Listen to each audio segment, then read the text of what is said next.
Nice to see you again, /V/. Hello and welcome to the 11th installment of the internet's best and biggest community awards show that doesn't accept any bullshit Reddit influence. I'm Donnie Q, and I'm your director for this year's show. Bit of a smaller show this year. We really went all out for number 10 and half those people are still getting over their hangover. Regardless, we worked hard to bring you number 11, and we hope you enjoy. The slow trickle of games in 2021 has not only given indie a larger presence in the show this year, but also raised a magnifying glass on the industry as a whole, and exposing a number of unfair practices against both the people who play entertainment software and the people who make it. We truly do live in a society, one that would benefit from a couple extra labor unions. But I'm gonna stop myself there. After all, this is a show about video games. Speaking of which, let's fucking go! Welcome to the Vidya Gaem Awards!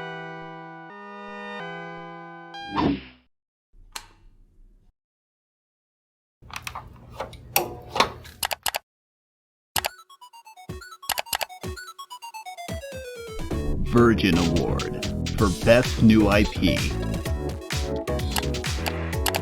Fight Night.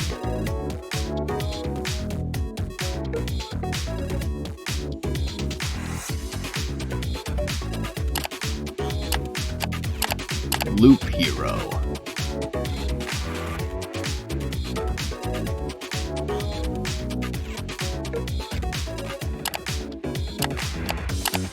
It Takes Two.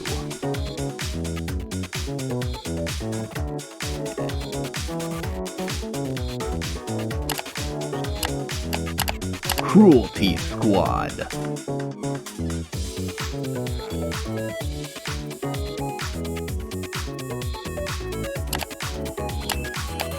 Inscription.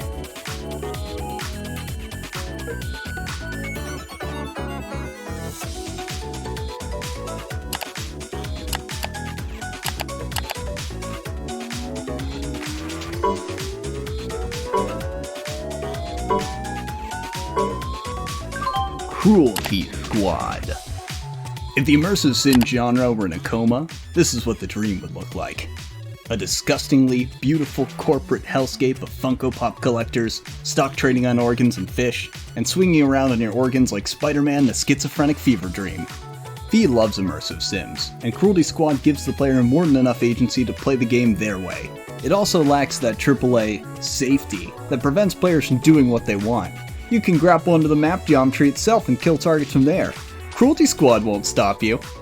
The satirical, hyper-capitalist themes gave the community more than enough material to work with when it came to memes, along with the in-game timer encouraging replaying missions, with newly found weapons and sharing strategies and runs of players to compete for the fastest times.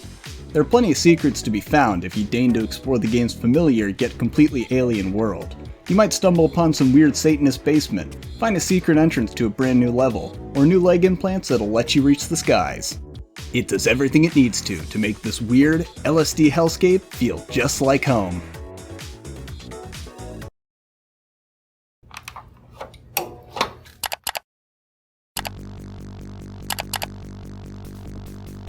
Scrappy Doo Award for Worst Character.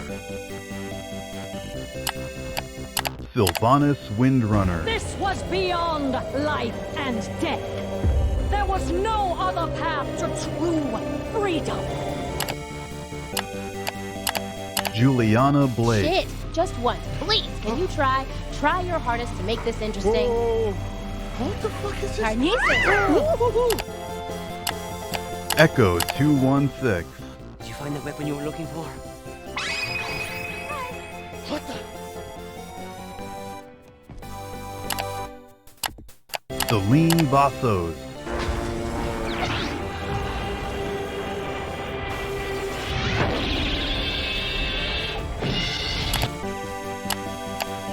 Alex Chen. You think, Mac? Oh, good. Because I thought you were fucking my girl! Well, you got mail.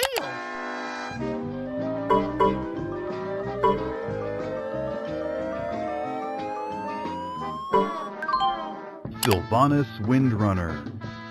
Unfortunately, you can't just give a snapshot of someone's story and complain about that one segment. You need a full recap or else it just won't make sense. So go watch 2018's show because I don't have the fucking time. Gutting Sylvanas' character, taking out the soul and sending her to hell, could just be called method acting given her backstory. Blizzard's just retreading old ground the last few years of whatever they've been trying to do. Somehow they've taken a previously beloved character and changed everything about who she is about a half dozen times in only a few years. First she's thankful for the Horde, then she's committing war crimes behind their back, then she's proudly leading the faction before literally betraying them for Satan himself. Now guess what? She's good again. This was all part of her master plan that she's been conspiring on for 20 years without any hint whatsoever, and definitely wasn't made up to cause shock value. And now, like every Gen Z white girl on Twitter, she wasn't evil this whole time. It was just a bad case of dissociative soul disorder. Look, I won't dwell on this for too long this time. We know how much of a dumpster fire Blizzard is. A few weeks ago, even the devs started shifting the blame on her, trying to claim the entire last decade of her character being thrown out the window as a result of Afro-CB. The fucking writers at Blizzard are ashamed. That should tell you everything you need to know. Why did I move here? I guess it was the weather. Or the... I don't know, that thing. That magic. You see it in the movies. I wanted to retire from what I was doing, you know? From that line of work. Be a good guy for once. Family. So, I bought a big house. Came here, put my feet up, and thought I'd be a dad like all the other dads. My kids would be like the kids on TV. We'd play ball and sit in the sun, but, well, you know how it is.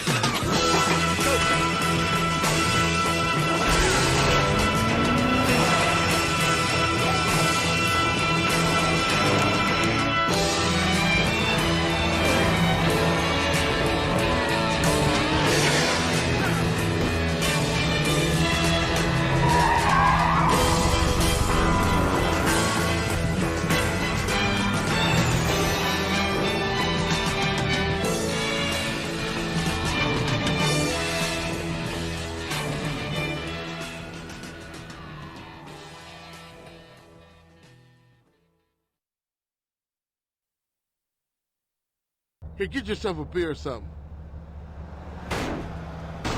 I'll catch up with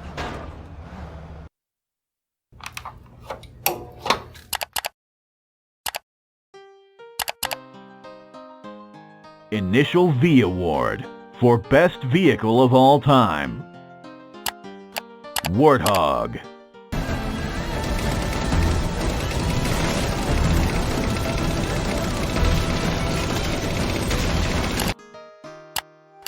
Yoshi.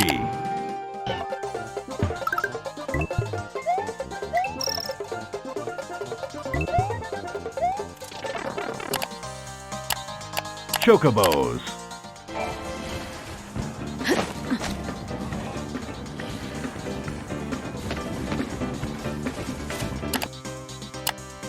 Metal Gear Rex.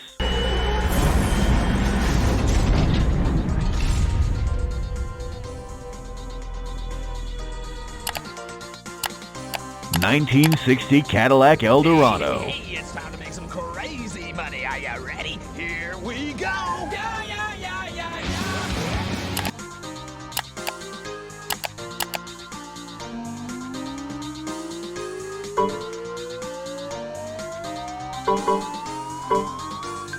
yeah. Yoshi.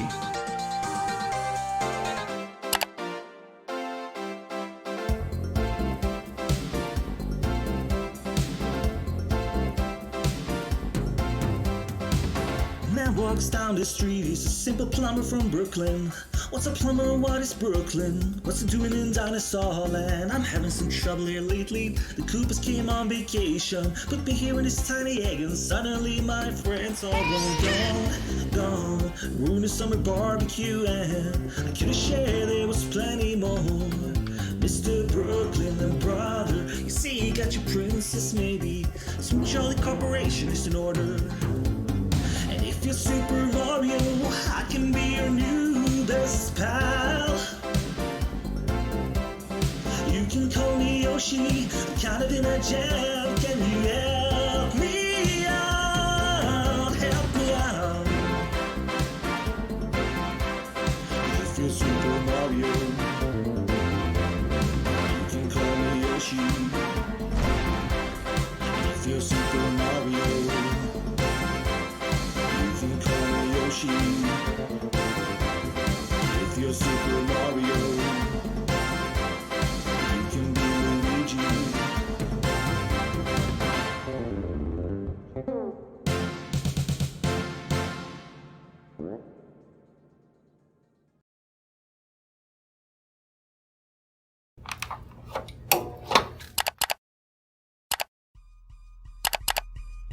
Press X to win the award for Worst Gameplay. Battlefield 2042.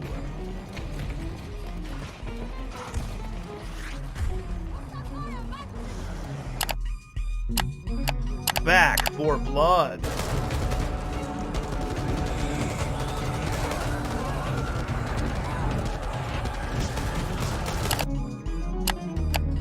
Grand Theft Auto Trilogy.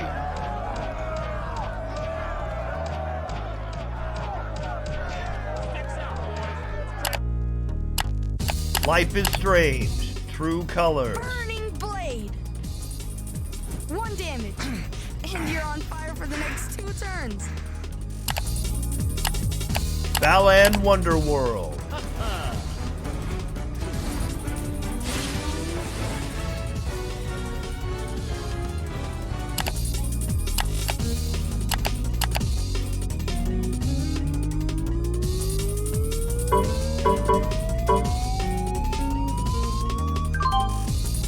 Balan Wonderworld. Developed by the legendary Yuji Naka, Balan Wonderworld is packed to the gills with hidden features, like a special difficulty if you're playing too well, and bonus trophies for defeating bosses with an unexpected costume. But who cares? If Yuji Naka is legendary, then I'm fucking Bigfoot, because some of these oversights are basic and inexcusable. Let's get the obvious out of the way. The issue of jumping is but one problem, and they clearly assumed enough people would play multiplayer to have one poor soul be a dedicated jump slave. The real issue is the level design and the practicality of the disgustingly situational costumes. Why have a dragon costume that can't even shoot fireballs very far, followed by a robot costume that shoots lasers a huge distance like 1 chapter later? These are some of the easiest design issues to reason out during the brainstorming phase of your game, but they must have been brain dead during that time. All of this was deliberate. Yuji Naka wasn't drunk when he did this. No, sir. He proudly walked in with a checklist and it said 3,700 costumes, but 1 button does everything, and get all that Sonic nostalgia out of your head because we're only moving at the speed of a real hedgehog now. Clearly, we just don't understand his master plan.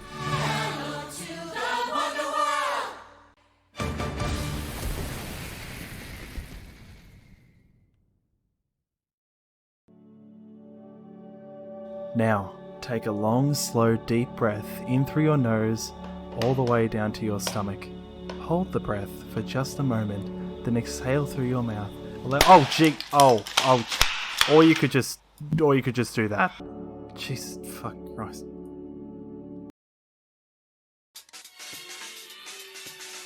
VGA exclusive premiere.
IP Twist Award for Best Implementation of an Old Franchise. The nominees are Psychonauts 2. Wait! I can explain! Neo, The World Ends With You.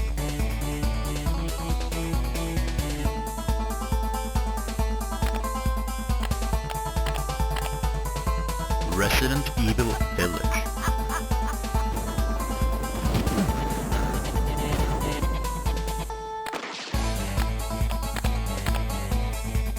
Shin Megami Tensei 5.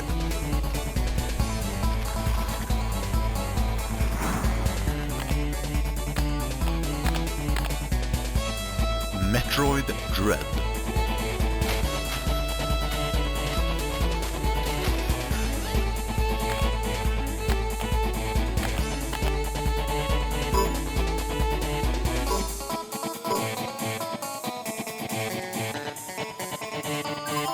Metroid Dread.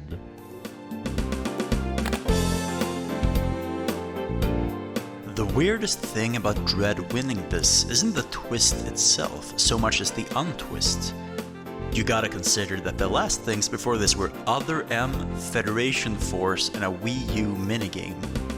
Samus Returns was overshadowed by AM2R, so much that we crowned AM2R the best fan game of all times, and despite a mostly solid setup, reception for Samus Returns was still a bit mixed due to the new aspects being a bit awkwardly handled. Dread rectifies pretty much all of that.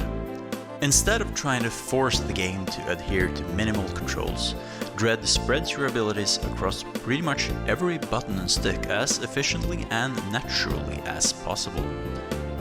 It also knows that you have them, so both bosses and the world itself won't let you just spam missiles and bomb jumps to call it a day. We mentioned during voting that it added new things and improved some old ones, but until you play it yourself, you won't grasp the bullshit Dread will make you do just to get an extra 2 fucking missiles. When it comes to enemies, it is surprising that the only real returnees are Kraid and the X-Parasites. The ME are also surprisingly more clever than SAX, despite serving a similar purpose. Look, there's not really a whole lot I can go over here. The IP twist was going back to the format they went back to in Samus Returns. Tune in next year when Metroid Prime 4 wins IP Twist Award by virtue of existing.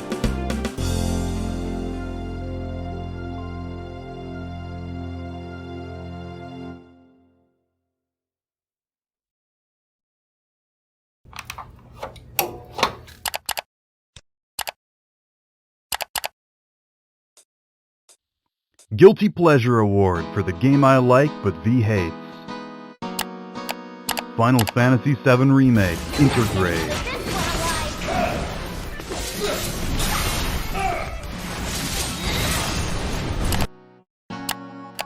Five Nights at Freddy's, Security Breach.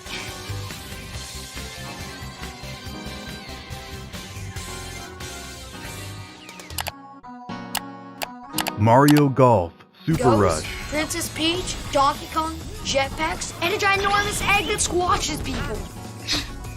Games changed that. Omori.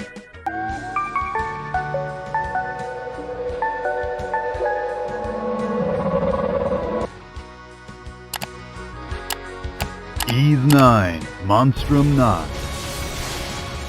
The full moon's loom. You would do well to prepare yourselves.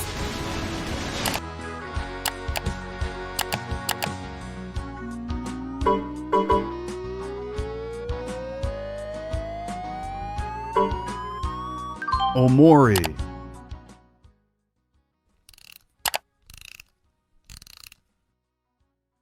Look, V, I've been here all summer, and I know that you guys can be some of the most jaded, cynical people in the world when it comes to video games. I don't blame you for that, but I gotta say, moments like this really make me think you've got a bright future ahead of you. Omori had all the hallmarks of a future pixels or art champion.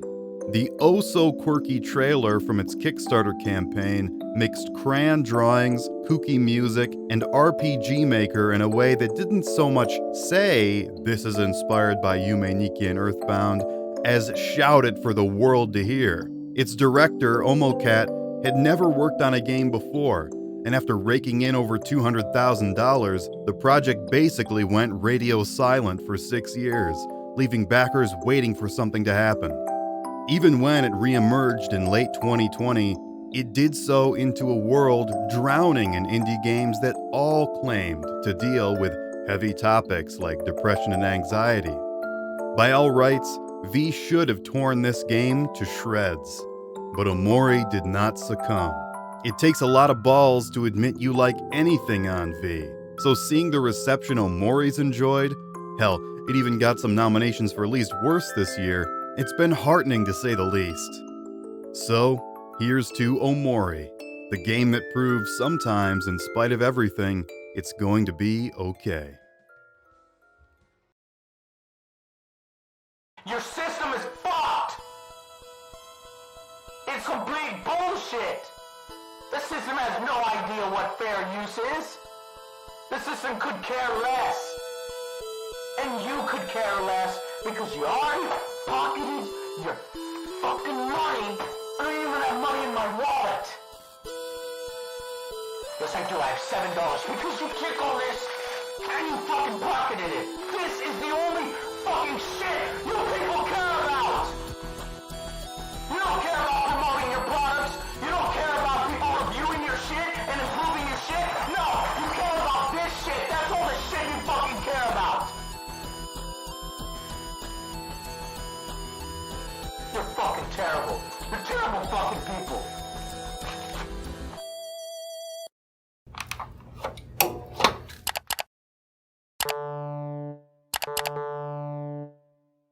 Horse Armor Award for Best DLC or Update.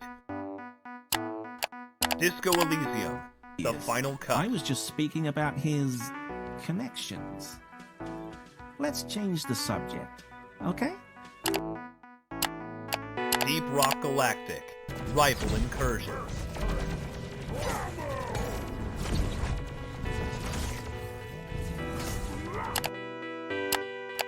Nothing?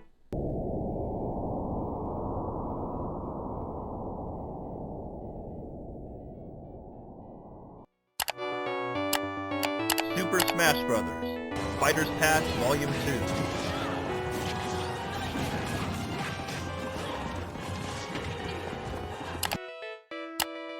Final Fantasy XIV, Now or never. Endwalker.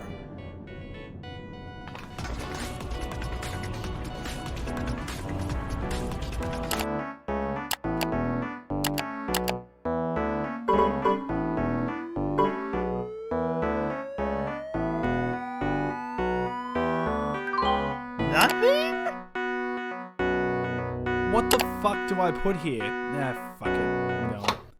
It's an undeniable reality that concepts like DLC, microtransactions, and games as a service aren't going away anytime soon. And it seems V's opinion hasn't changed since even the days of Horse Armor. They're fine. shit! A lot of these nominees were free, and extremely high quality, but that doesn't excuse the rest of the industry. Nothing is better than your favorite Vidya having cut content. Nothing is better than paying microtransactions for gun skins. And nothing is better than paying $20 more for a game that should have been out day one. Fuck these devs that keep hunting whales like Japanese fishermen. Fuck the industry. And fuck everyone who supports it. Industry Crash 2022, let's go, boys! Congratulations, Endwalker. You were almost better than nothing.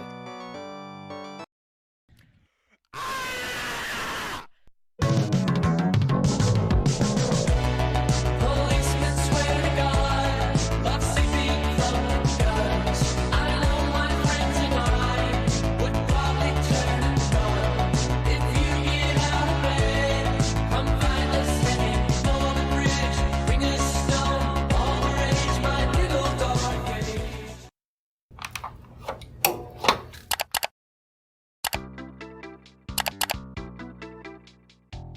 The K Award for Best Food Item of All Time. The nominees are cake,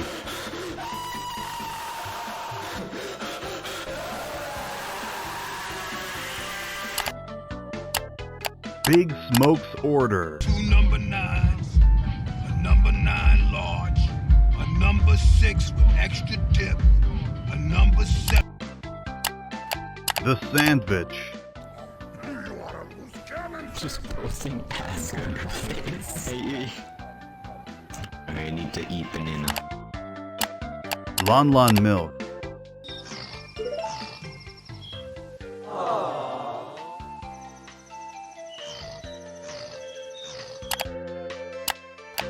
Estes Flask, What's in this? Tastes like orange and tangerine. Yeah, why? Some healthy junk too. Whoa. What are you doing? There's what? Problem, guys?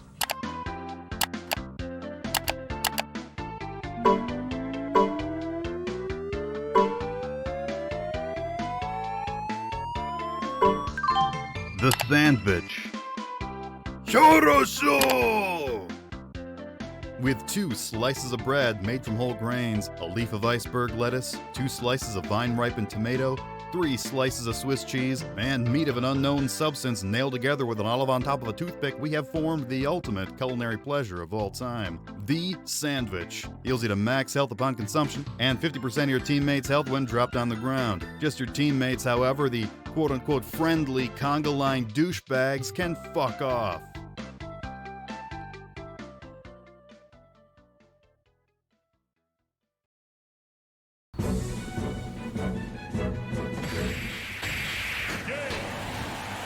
I can't do this anymore. I need a job. Miracles happen.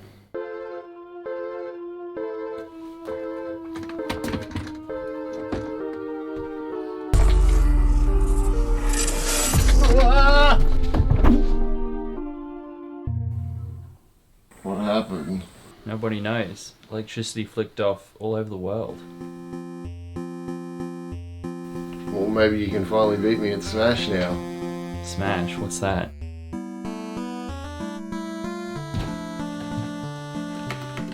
No, Mario, Link, Daisy, Ridley. Like the Star Wars lady? Come on, it's Nintendo's most basic shit. Who's Nintendo?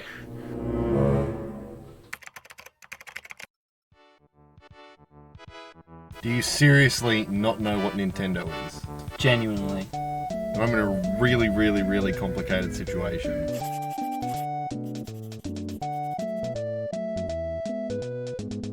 So he's an Italian plumber. He's a little bit fat, big mustache, red hat and overalls. Right, okay. So, like this.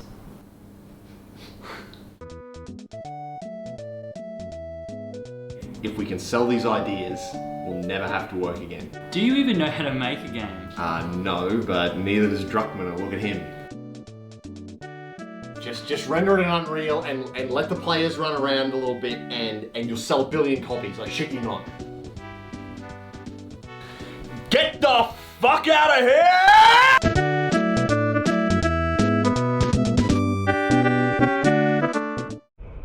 I like it. I really do, but may I make a suggestion?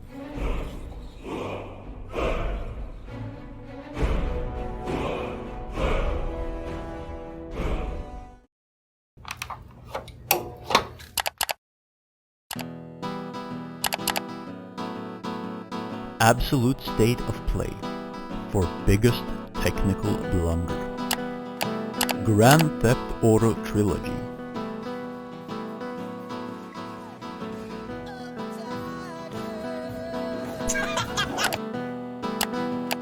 Battlefield 2042.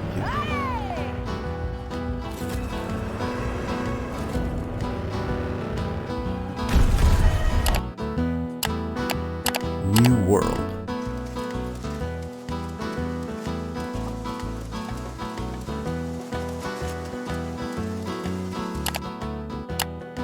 eFootball 2022.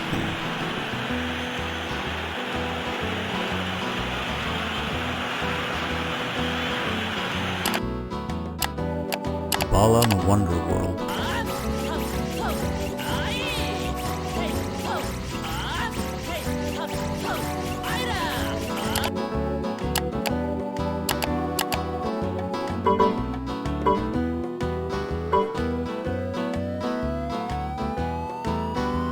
Grand Theft Auto Trilogy.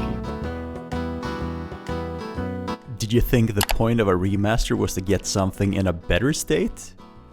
Wrong. They kept all of the old crashes, mesh failures, and no clips intact. Plus, they took creative license and introduced plenty of spelling errors, clipping errors, and more. Of course, it isn't really Rockstar you should be thanking, since, like so many other cheaply made remasters, GTA Trilogy Definitive Edition was given to a small studio which is mainly known for mobile ports of other big budget games. To give you a sense of scale, the VGAs have more than double the people working on this show, for zero salary by the way, than a small studio in Florida. But Grove Street Studios had a secret weapon up their sleeve, removing the human element entirely and using artificial intelligence to handle all managerial decisions. This was an amazing idea. Don't get me wrong, AI can do some work. There's some insane stuff going on in emulation when it comes to upscaling.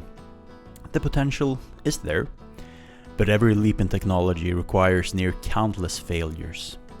And unfortunately, it looks like we're starting to enter that era.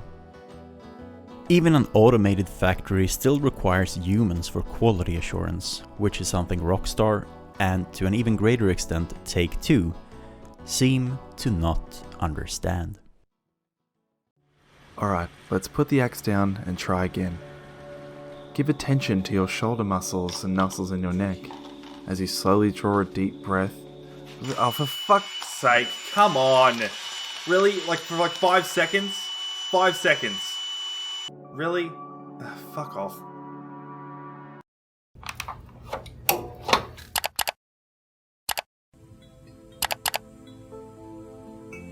Kamige Award for Best Eroge.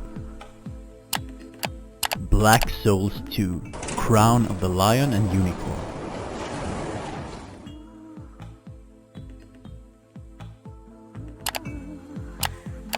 Koikatsu Sunshine. こら、立場をわきまえなさい。キスなんてダメよ。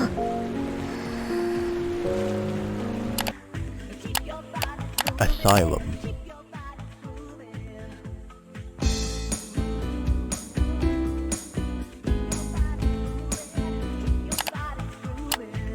Rand's Quest Magnum.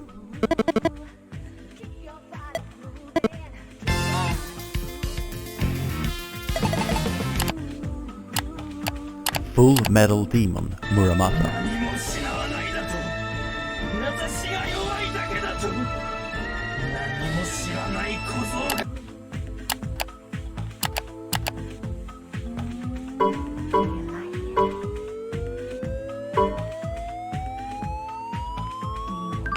Rand's Quest Magnum. Another year, another Rand's game taking the crown. You guys just voted for this because of name recognition, didn't you? But I guess it's pretty easy to laugh at shit taste when you spend most of your time in general dedicated to this stuff. Rand's Quest suffers from forced grinding, dull dungeons, and monster taming that can only be described as a drag. Sure, I mean, you can only have sex with girls above level 35. Maybe that's what it takes to survive a stab from the hyper weapon. But then their level resets, forcing you to grind them up before they can grind up against you again. Sengoku Rance was famous for people coming for the porn and staying for the gameplay, but Quest has people staying for the characters. But even the worst Rance games are some of the better porn games. Rance Quest has a fantastic cast of new and returning characters, and plenty of time to get introduced to them across hundreds of quests and thousands of events. Rance remains an immature brat desperate for sex, but is more irritable than ever with his new curse and the threat of turning gay if he doesn't have sex for too long. He's joined by the ever-pitiful failure of a ninja Kanami, the former psychopath redeemed by Dick Leo, the walking forehead Magic, and many more. Their interactions are what keep things fun, with plenty of the series' famous humor along the way, ensuring the only dull moments are every second you actually play the game.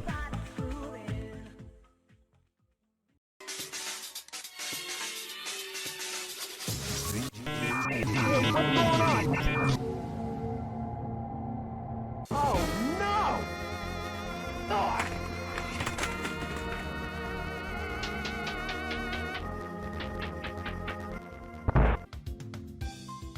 Here they come! Okay!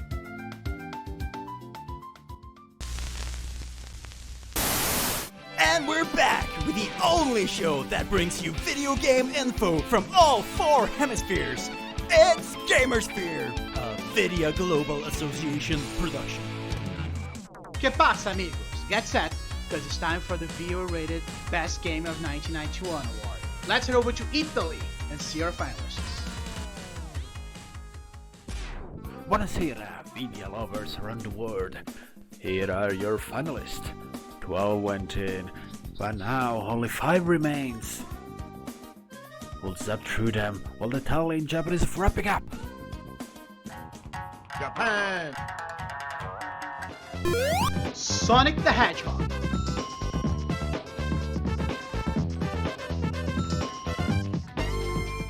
Yoga! Street Fighter 2.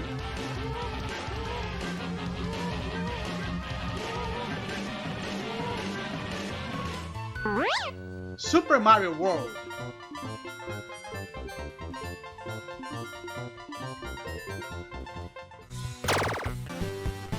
Super Castlevania 4.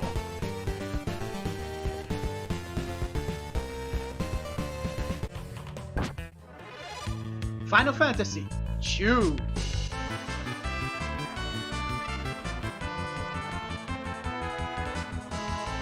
The numbers are in. Arigato for your votes. Here are the final scores.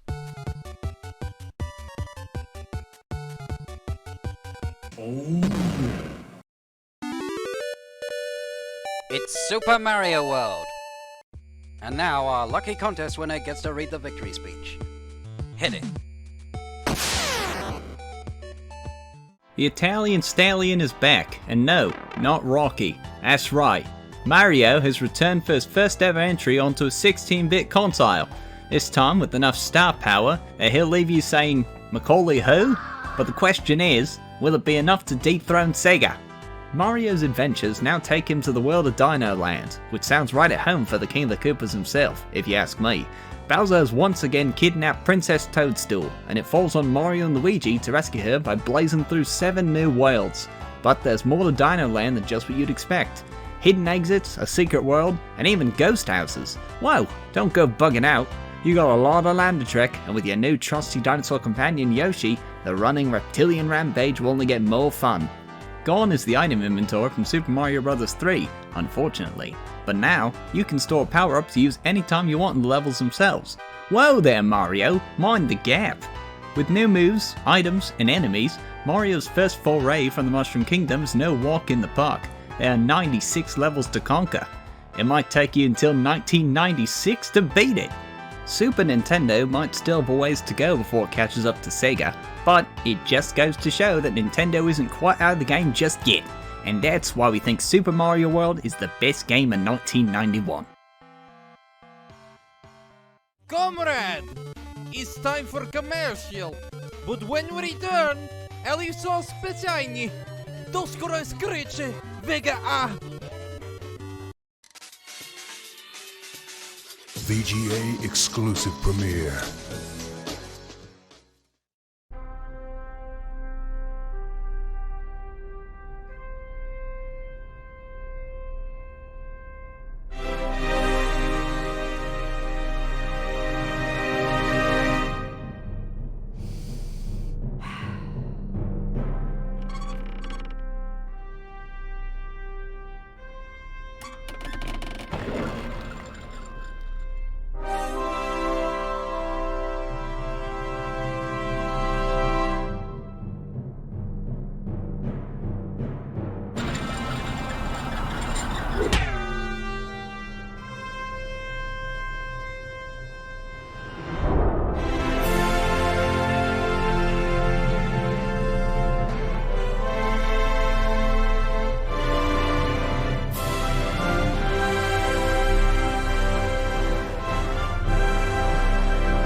Shut the fuck up! Turn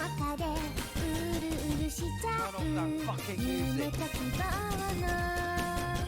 Turn off that fucking music!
And the nominees are...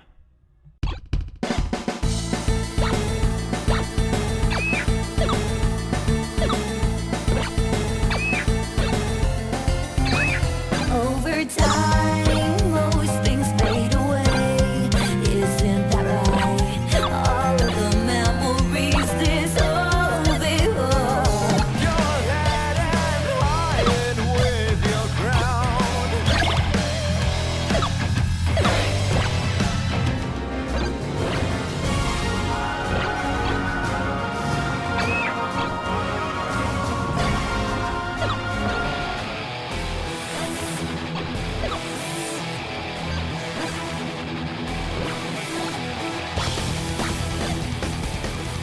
And the winner is...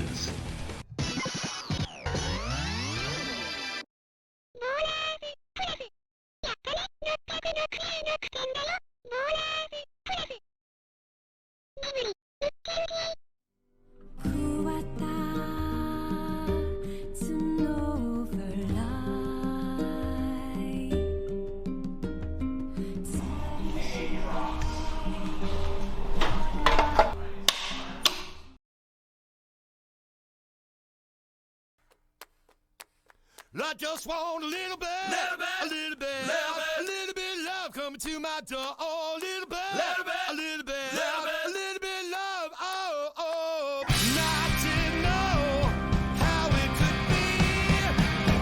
I don't know what I would see. Come over here, baby, right next to me. I'm gonna give you all of me. A little bit.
By the storm, the light is my guide. Stand against all with justice and pride. Standing with honor, I will carry on.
Why are you fucking yelling at me right now?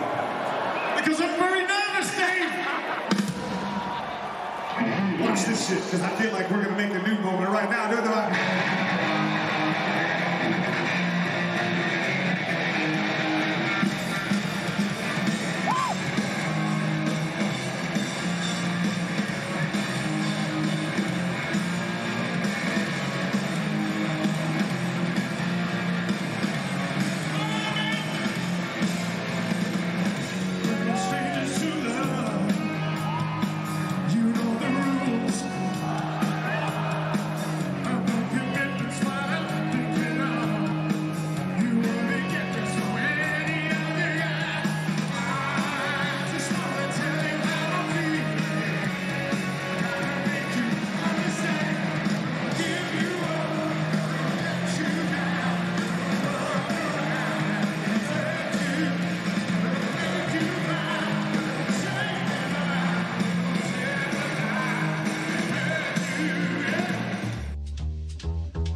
Hey baby, I hear the blues are calling, tossed salads and scrambled eggs. Quite stylish. And maybe I seem a bit confused. Yeah, maybe, but I got you pegged. But I don't know what to do with those tossed salads and scrambled eggs. They're calling again. Good night, Seattle, I love you!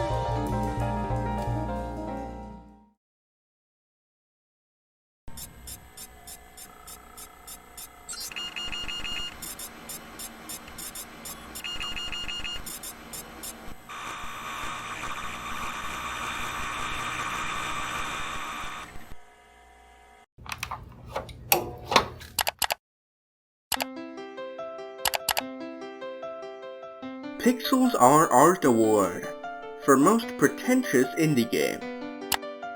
Life is Strange, True Colors.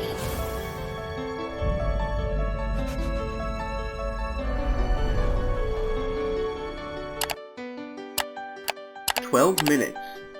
I'm not lying. I just said no more games. I forgive everything, all of it. Things like this just don't get forgiven. Boyfriend Dungeon.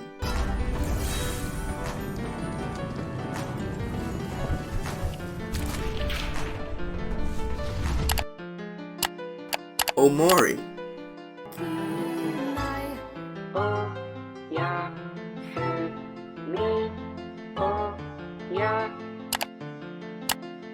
Deltarune Chapter 2.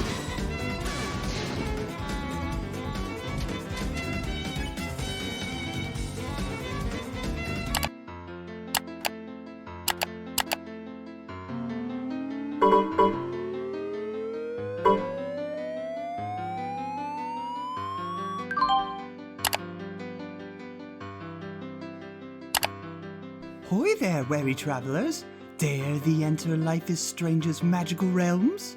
Dost thou wonder if this empath and Historia are exempt from the usual cliches and hella realistic teenage dialogue that always happens in these games? Well, you can all read the title card. Yeah, of course it fucking won! There's an embarrassing 50-minute long LARPing segment where the final boss literally becomes the game's main antagonist. Probably because the developers wanted the player base to take reason damage in real life. I'm cringing so hard, it gave me scoliosis. As if the indie rock record store your girlfriend works at wasn't enough of a dead giveaway that their games only succeed when it features weed-smoking, high-minded layabouts. Instead, we get a shitty detective story where the big narrative twist, in a move that'll make Randy Pitchford jealous, hinges on finding the USB stick of a corporate shill. And honestly, I think I might be an empath too, since I felt the frustration of the protagonist when she survived getting shot in the head and fell 50 feet down a mine shaft, a feat that made everyone who played the game say, "What in the goddamn?" Oh wait, that's just the frustration from having to play through this meandering, pandering, shallow mess of dribble spewed out from some 24-year-old's Kotaku article. Now I've seen this game's true colors, and when they're not bland, they're downright shit. Fuck this game.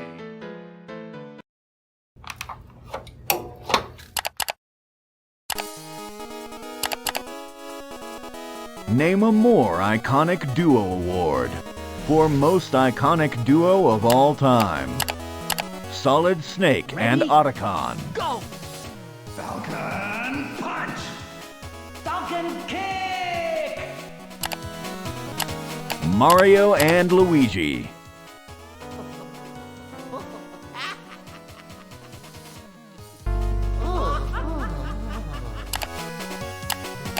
Dante and Virgil.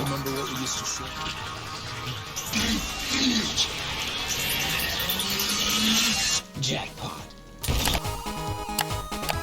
Sonic and Tails. Don't you cry, 'cause you'll be in my heart. Kiryu and Majima.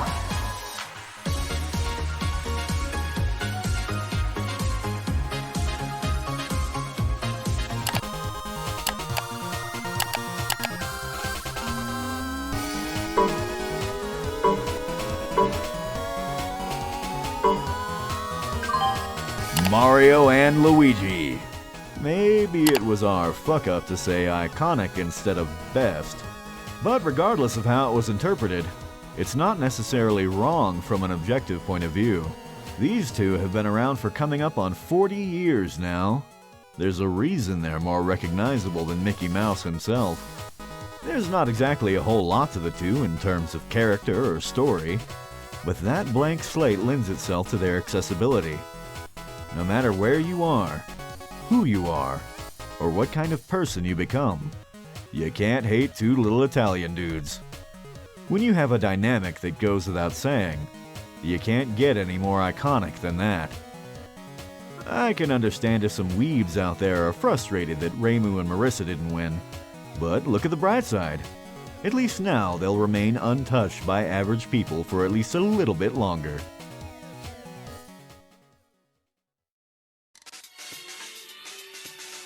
VGA exclusive premiere.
Aesthetics Award for Best Visual Aesthetics. The nominees are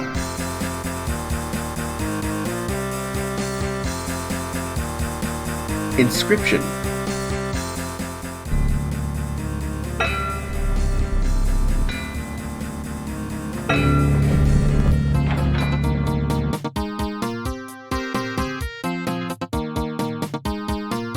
Psychonauts 2,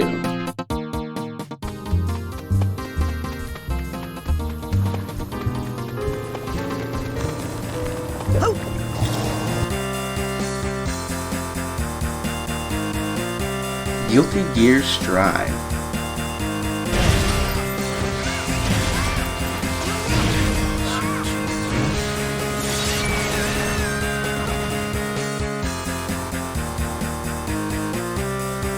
Cruelty Squad,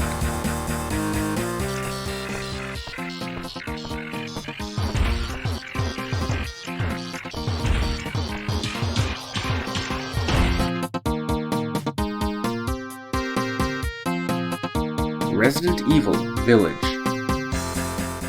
Passing through the graveyard, menacing storm clouds loomed, and the air turned bitingly cold.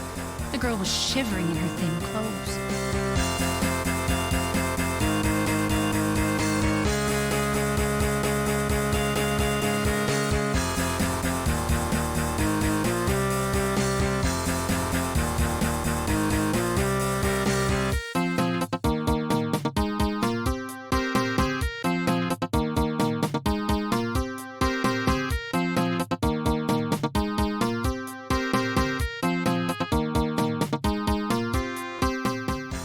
Alright V, you got us. Here's your choice for Best Aesthetics. To say it's an interesting choice would be an understatement. I mean, really, the visuals go without saying. Or maybe not. All the characters got a bad case of the jaggies, PS1 style. The walls and floors conflict and have eye-searing colors. But you can tell which is which. Make no mistake. Out of all the things Cruelty Squad is, it is not that it's hard to follow or navigate. As well as looking weird, it also accomplishes its unique look in tandem with being coherent. Honestly, Cruelty Squad is actually really refreshing in a way. It's well made enough not to be amateur. It's fully playable, and you can't say it looks samey. It tries to bring back that feel of crudely made games from the Game Hippo / early Newgrounds era, where the devs had more vision than technical abilities, while still making a competent game in and of itself. And that's all V really wants from a game, quality and fun aesthetics. Now, I'm redesigning my battle station, V. Tell me what you think.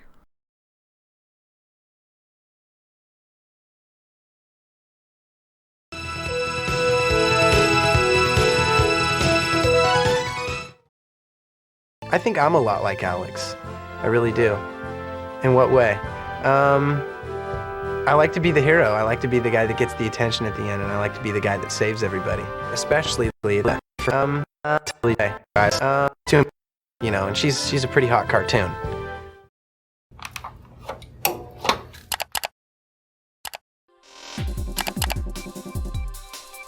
Plot and Backstory Award for Best Representation of Women.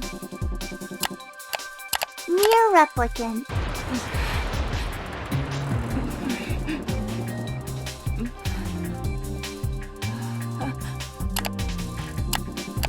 Resident Evil Village.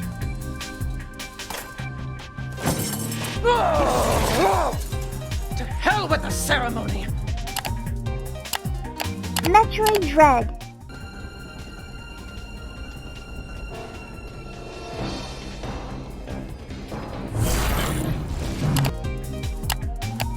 Guilty Gear Strive.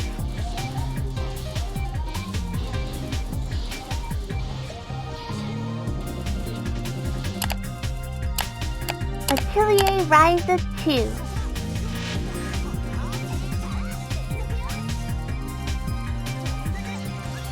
Oh, did you see that?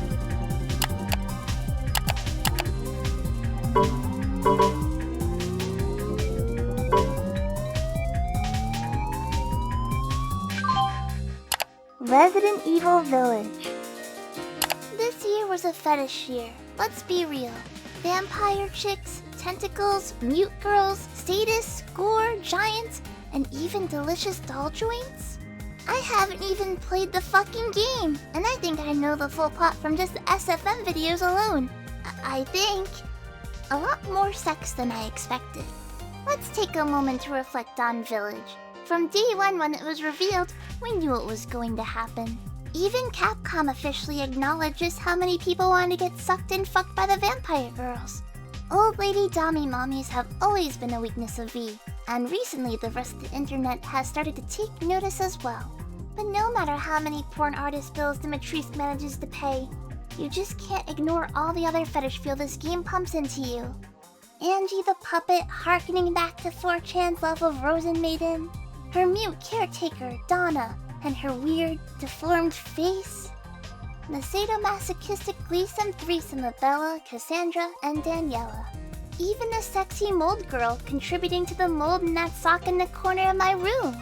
The game's got a little something weird for everyone, and that, my friends, led to Resident Evil being voted as the best of the breast.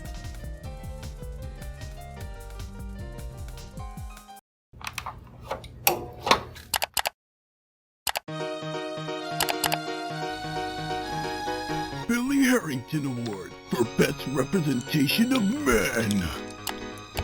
Guilty Gear Strive.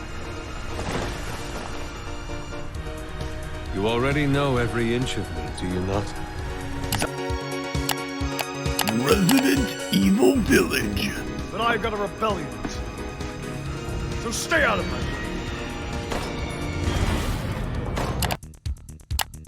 No more heroes. 3. This is no bug. You assholes! Are you Henry's buddies? Near replicant.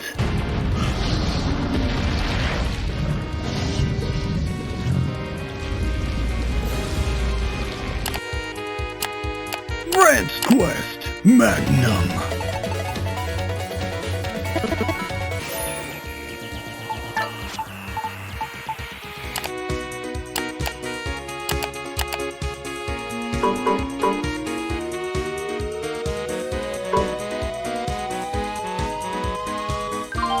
Rant's Quest Magnum. He came, he saw, he came again, he conquered. What do you expect? The guy's name is Rance. You get the pun right. You have been studying your Japanese, haven't you? Rance may be the star of the show, the main attraction if you will, but every good hero needs a supporting cast. And Rance has plenty of fellas to watch his back while he's in the sack. You've got Rick the Dick, putting Nahabino's stubby stumper to shame. Rocky and his chiseled chin, standing firm like the marble form of a Greek god. Even the clergy isn't exempt, with Bishop Malordling worshipping his waifu and offering some friendly refreshment. And we can't end without mentioning your own custom character, who can now pal around with your friendly neighborhood rapist. Alice Soft knows how to write characters. When you've been in the business as long as they have, you've got to. Rance games have moved beyond being one giant erogenous zone. Now it's become a testosterone zone, and we're here to have a gay old time. No homo, though.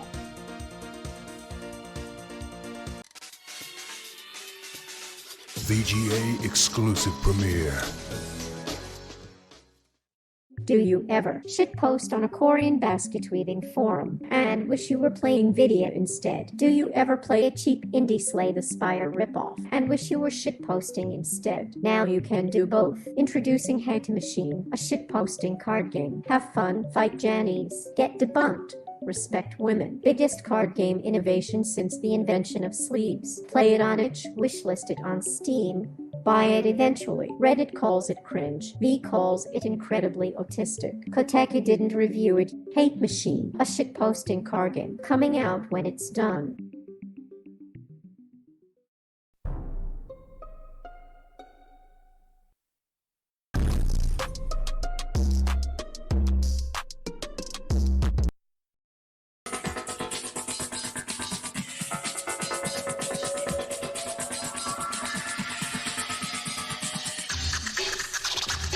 Breakfast. The V2K Award for Wrong year. God damn it. Much better. the most interesting thing of 2001 for Best Game of 2001.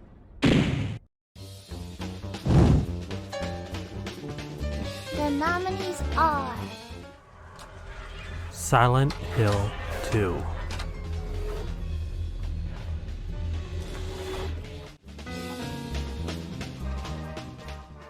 Super Smash Bros. Melee.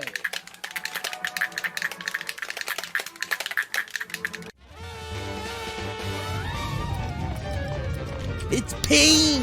Whack 'em!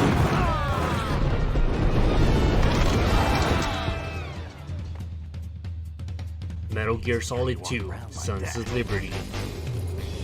Snake! Been waiting long.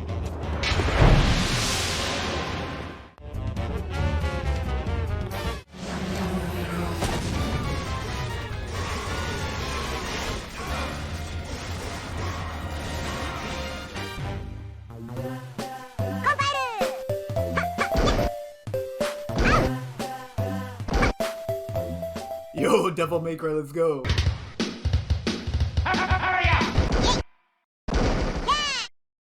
You're the man now. Metal Gear Solid 2.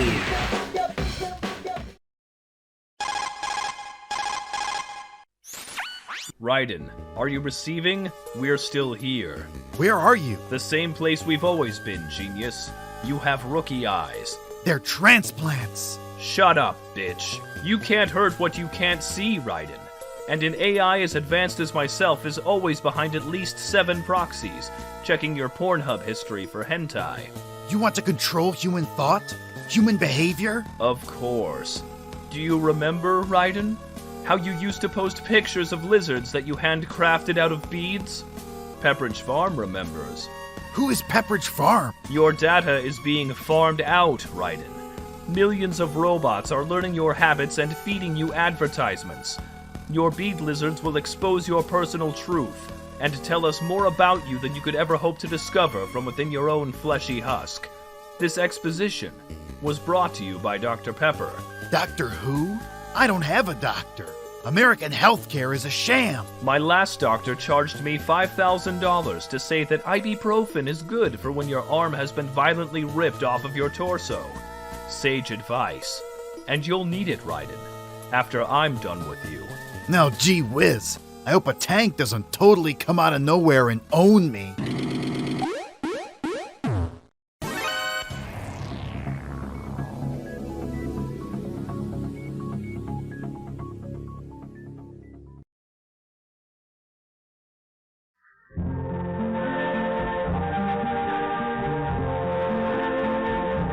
I see trees of green, red roses too.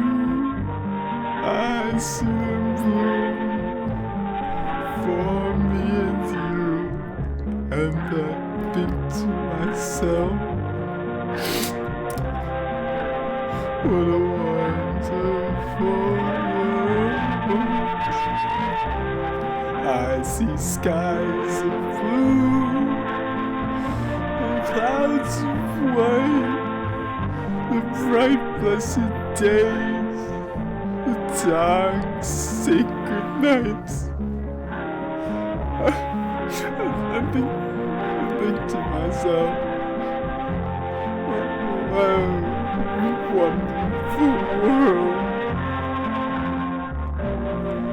The colors, the rainbows, so pretty in the sky. On the bus, people running by. So I see friends saying, how do you do? But really saying is,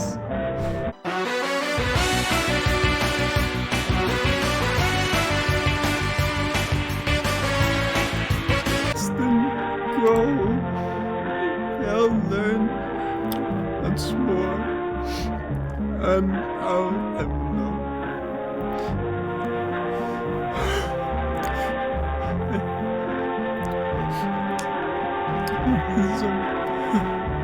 It's just wonderful. I think to myself, what a wonderful.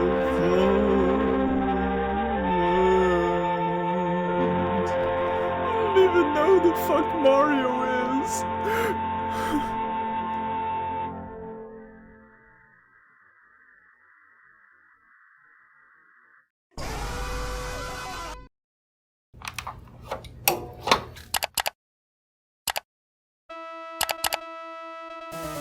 Hate Machine Award for Crimes Against Gaming. The nominees are Bobby Kotick and Activision Blizzard. Out of Victoria's Secret's catalog. Wait. Which catalog would you like them to step out of? Grand Theft Auto Trilogy.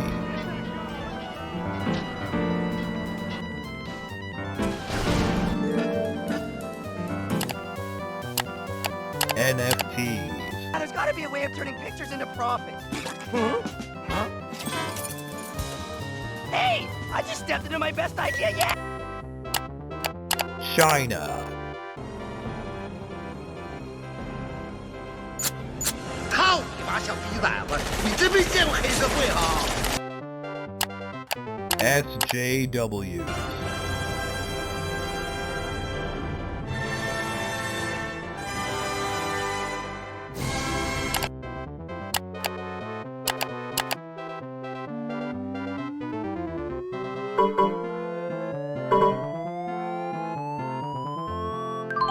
NFTs.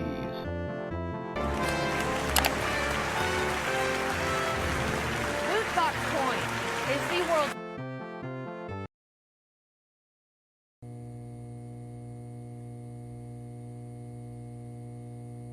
The VGAs would like to apologize for this interruption to the broadcast to bring you this breaking news.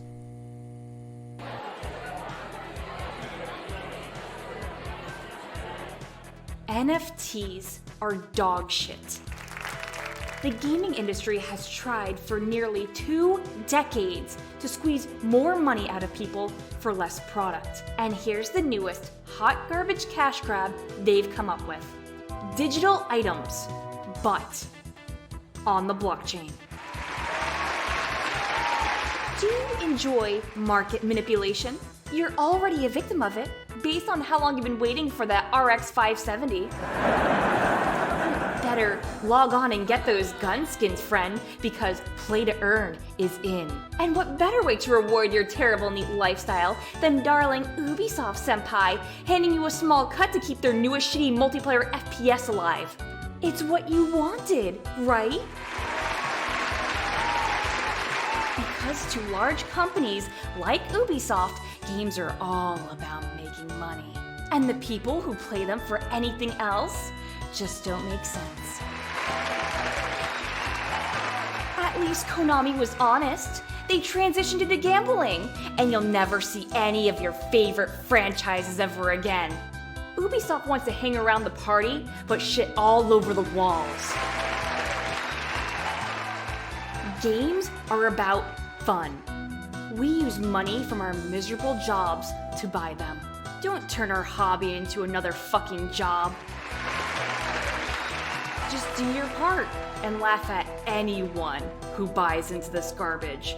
People are paying thousands for ugly monkey pictures.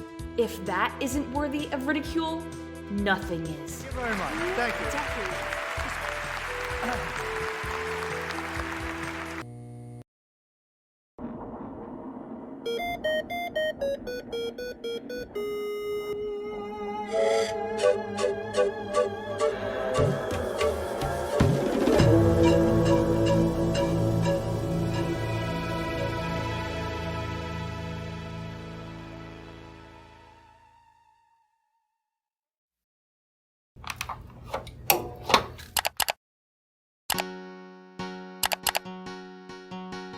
LAN Party Award for Best Multiplayer.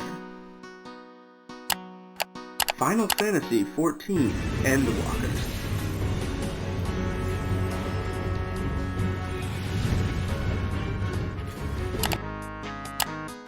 Mario Party Superstars.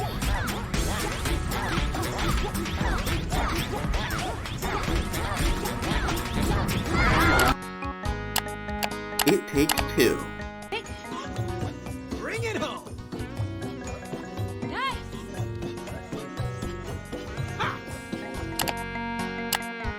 Monster Hunter Rise.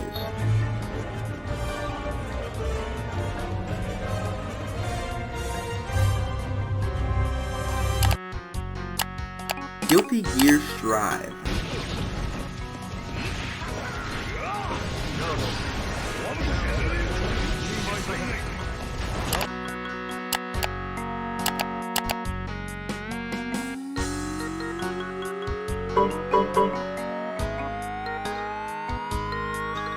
Monster Hunter Rise. Even since the PS2 days, Monster Hunter has always been centered around hunting with the lads, whether online or offline. It's fun enough to hammer smash a monster in the face alone, but there's something special about putting it to sleep while everyone drops down mega barrel bombs and blasts it to hell. There's plenty of games where you can work together and or compete against each other, but most characters in those are generally kept equal, or at least balanced. In Monster Hunter, any player can specialize in wildly different specialties, despite using similar weapons and armors. When the name of the game is hitting some giant lizard with your grug stick, you don't need to keep reinventing the wheel. but you can bring your friends and your well-done steaks along to the barbecue. Especially when everyone brought their own Spider-Man web slingers and each lobby is packed with pets. Share a pint of Tamsian ale as you chow down on one of our master chef's delicious berry-safe dango. Because a new game means new ways to get your ass carted back to the weenie teepee.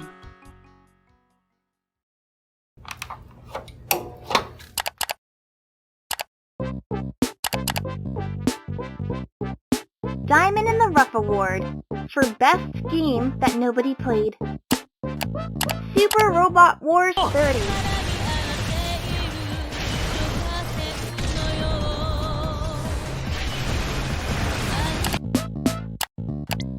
Record of Lotus War, Diglett and Wonder Labyrinth.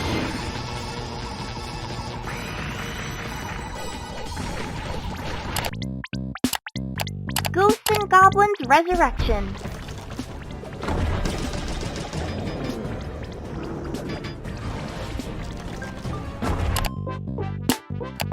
Blaster Master 03.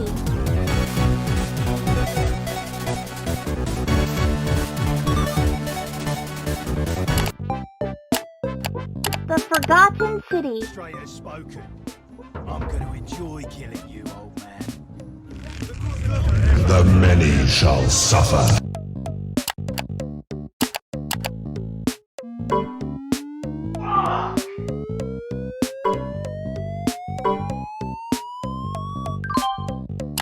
Ghosts and Goblins Resurrection.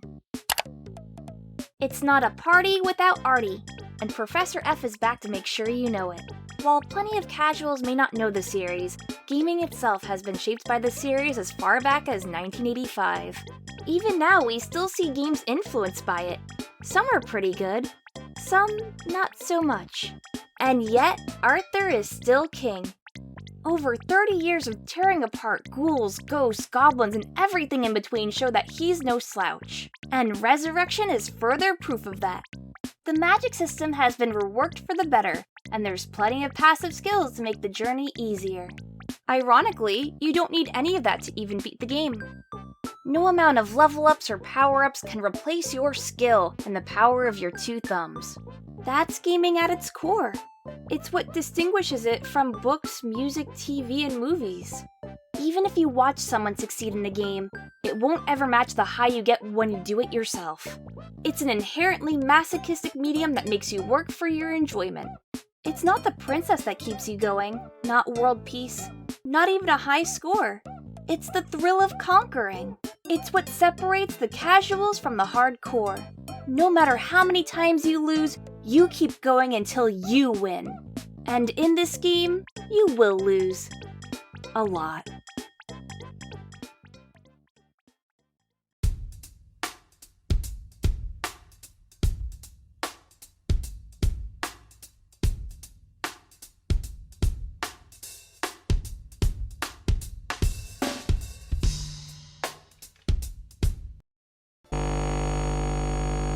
You're gonna stay on my dick until you die.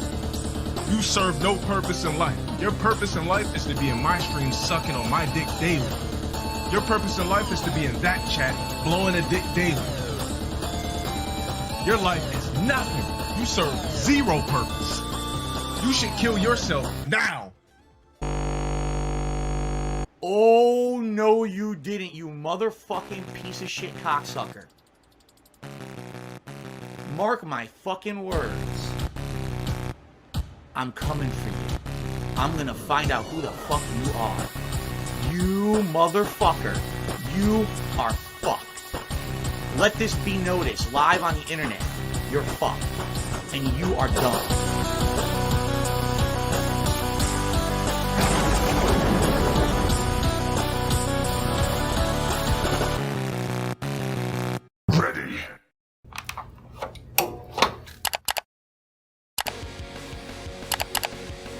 Dance in the Pale Moonlight Award for Best Boss Fight of All Time. Psycho Mantis. I can see into your mind. You like Castlevania, don't you? Senator Armstrong.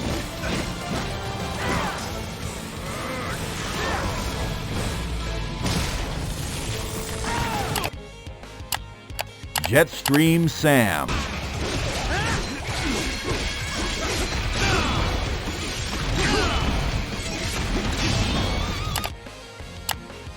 Virgil. Unfortunately, our souls are at odds, brother. I need more power. The Boss. There's only room for one boss. And one snake.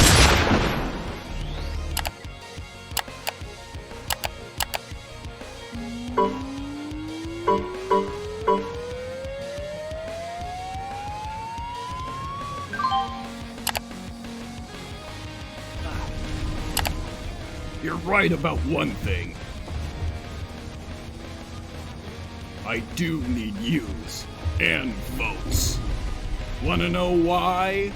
I have a dream that one day every boss fight can be as good as me.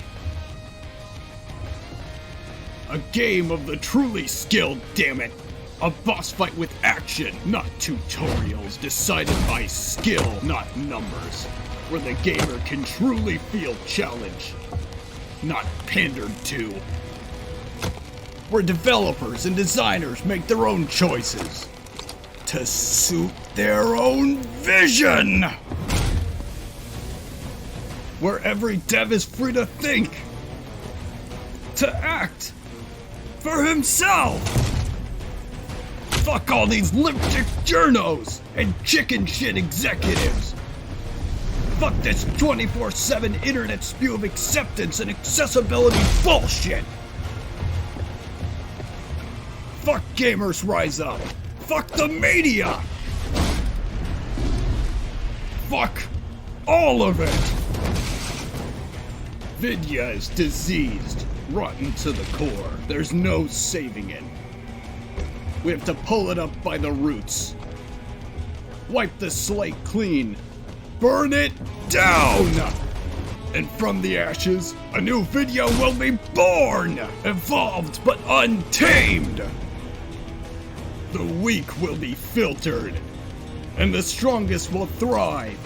Free to play as they see fit. We'll make Vidya Games great again! The hell are you talking about? You still don't get it.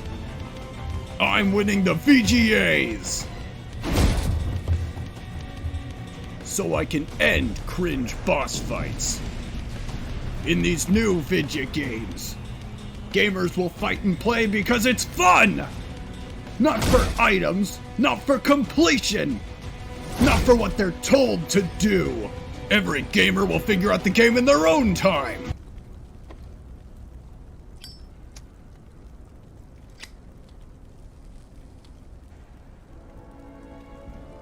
So, what do you think? How the hell did you win? Well, I don't write my own speeches. VGA exclusive premiere.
game of 2011. For game V hated the least in 2011.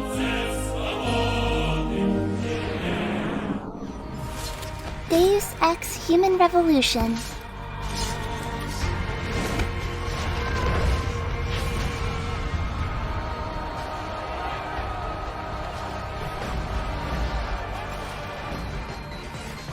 Ghost Trick. Phantom Detective.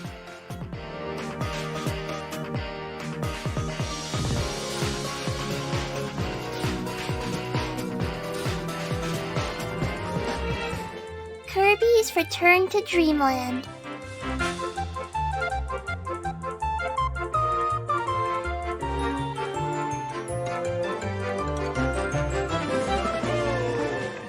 Mario Kart 7.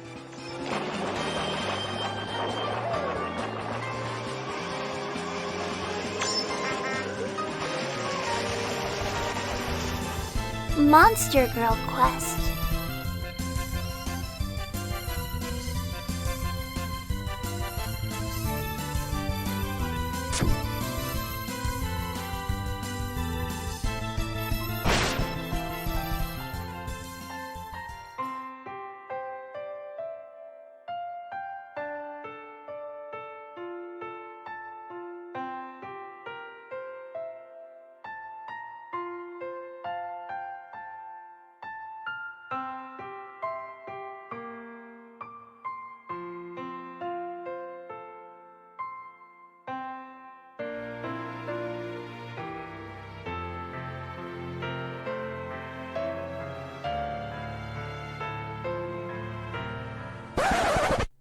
Hey mates, it's a Director Kumatoons here. You'll notice Dark Souls wasn't nominated in 2011 for Best Game. It was still locked on the PlayStation. The PC port was months away, and it would suck shit for another couple months after that. Take off your nostalgia goggles! They're fake! You weren't there! You weren't fucking there! Alright, carry on.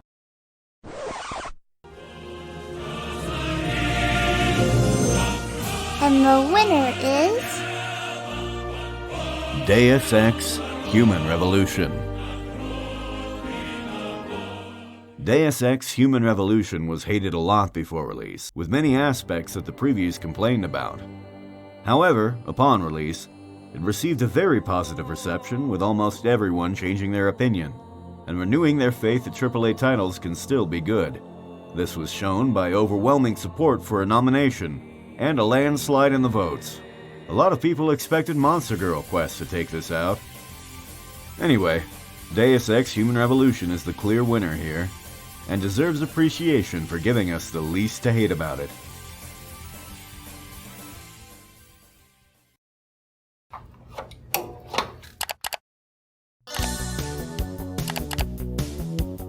Most Hated Award for Most Hated Game of the Year. The nominees are Back 4 Blood,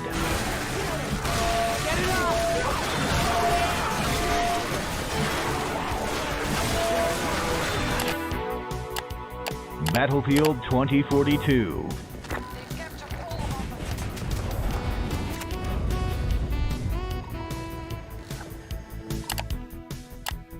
Balan Wonderworld,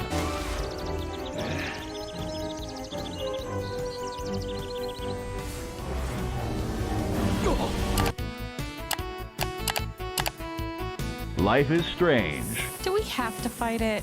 True Colors, Why wouldn't we? Grand Theft Auto Trilogy, Hey, CJ! Baby, what's up, man? What's happening? Smoke? Chillin'? Wanna go for a ride? Yeah. and the winner is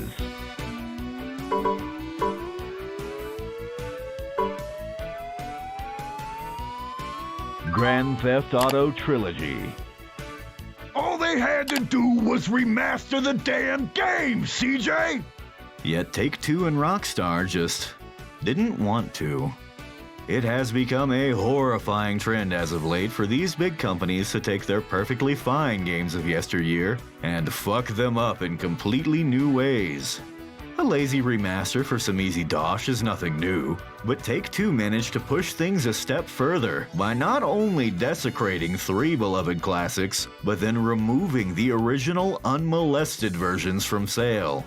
Most hateable of all is the pure negligence given to their own cash cow. They'll point the spotlight at the latest GTA or Red Dead Redemption, boast about new features and horseballs, and then happily fork over handling of their revered classics to mobile devs. And goddamn does it show. Rockstar is well known for having sold enough shark cards to buy their own country, but where did that money go? Certainly not here, and certainly not to any of the mod teams that have lovingly preserved their games for literal decades. Instead of working directly with the people who knew it best, Take-Two farmed out the work to a dev team smaller than a kindergarten class. And they missed a memo from IBM in 1979 that said a fancy AI should never make management decisions.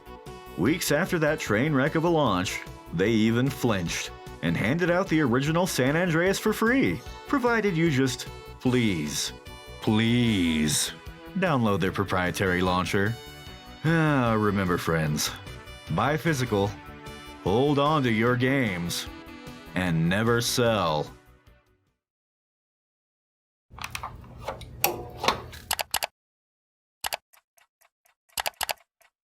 Least Worst Award for Least Worst Game of the Year. The nominees are Near Replicant, There are shades here too? She'll never make it out of it. Cruelty Squad,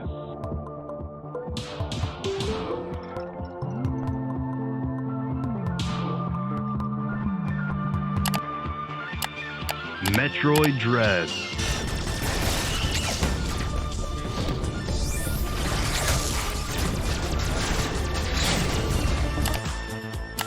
Shin Megami Tensei 5, You don't want to eat me?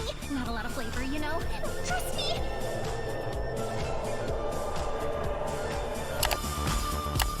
Resident Evil Village,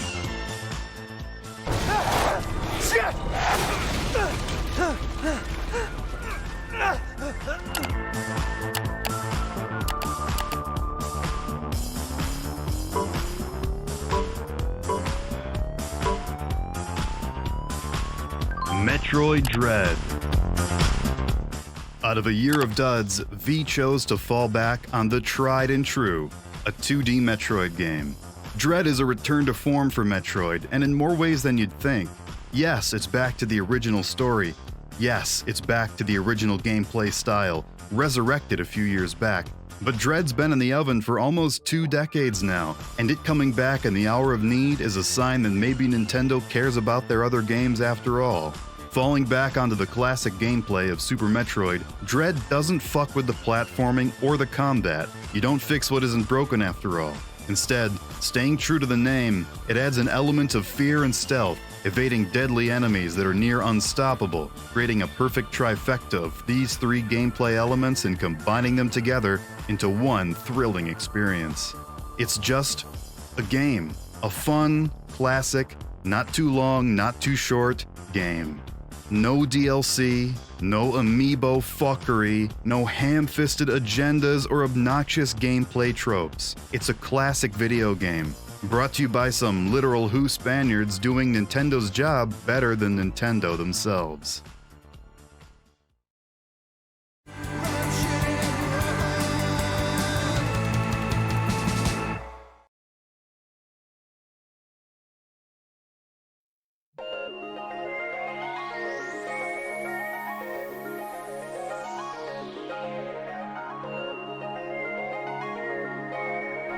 "11 years. A lot's happened to this industry in 11 years. A lot's happened to this show in 11 years. And, with another season wrapped, it's times like these where we can reflect on our past and look ahead to our future. As we vibe here, somewhere in the in-between, I'm going to share this article I have. It's from a fellow gamer, doing their own reflecting while our hobby was still in its infancy, long ago. I've been playing with computers longer than most. I had onboard computers in Robinson Crusoe on Mars, having learned in an episode of TV's The Outer Limits that you can't survive on the Red Planet without them. Then, of course, I was up to my cowl in computers as television's Batman. We had an interdigital bat sorter, chemoelectric secret writing detector, an intergalactic recorder, and other forward-looking implements. In 1966, when the series began its 3-season run, all of that was science fiction. Computers were playthings of the researchers at MIT, and satellite dishes were strictly for communicating with those brave pioneers in Gemini and Apollo spacecraft. Video games? In the 60s, that meant to tell the truth and what's my line?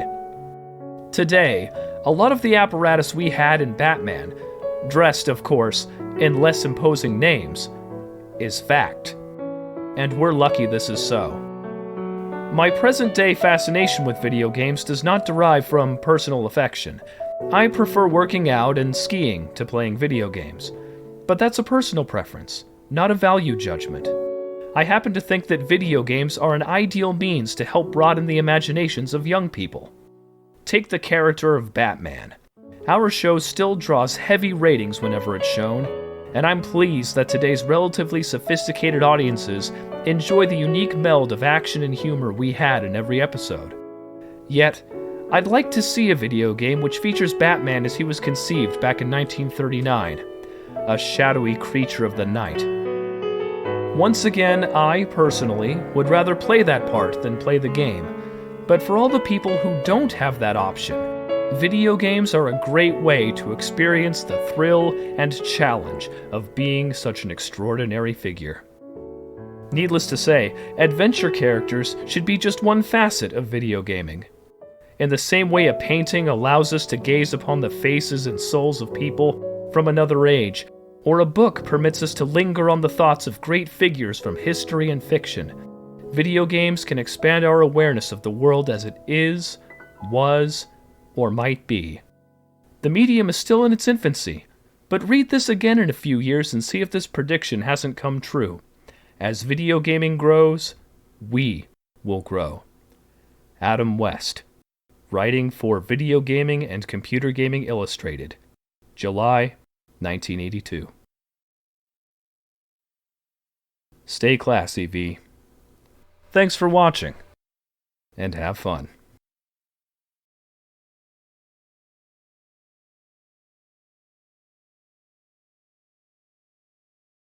これからのあらすじ。